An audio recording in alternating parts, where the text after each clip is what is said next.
At sa kaugnay po na balita, nakatakdang magpulong ang mga opisyal ng AFP, PNP at ang COMELEC sa darating na Miyerkules upang tukuyin ang mga areas of concerns kaugnay ng nalalapit na barangay elections. Nanawagan din ang COMELEC sa mga kandidato sa patakaran kaugnay ng pagsisimula ng kampanya sa eleksyon. Ang buong ulat ihatid sa atin ng ating kasamang si Peng Alinio ng Radyo ng Bayan Davao. Peng, magandang hapon sa iyo. Magandang hapon, Princess. Tatalakayin Miyerkules ng mga matataas na opisyal ng AFP, PNP, Commission on Elections at Intelligence Community ang mga lugar na maaaring sa ilalim sa area of concern sa buong Region 11.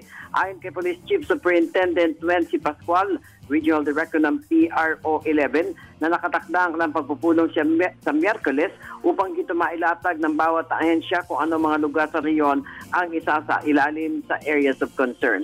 Sa ngayon ay wala pa silang pinapangalan ng lugar na maaaring magkaroon ng problema sa halalan ng barangay dahil wala pa silang nagagawang listahan. Nilinaw naman ni Pascual na ang pinaslang na barangay kapitan sa may Baguio District, Davao City, Linggo ay kagagawa ng mga rebelding NPA at walaan niya itong kinalaman sa barangay election.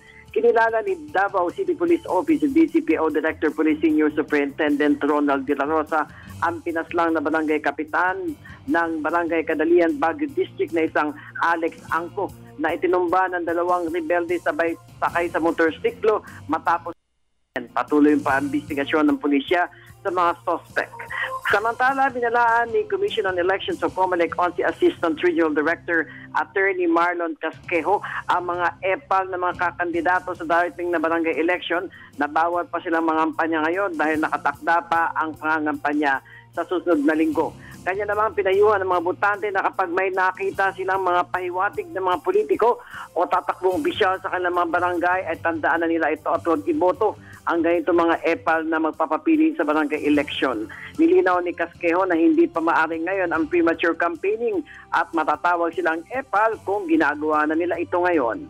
Para sa Telebisyon ng Bayan, Peng Alinio, Radyo ng Bayan, Davao.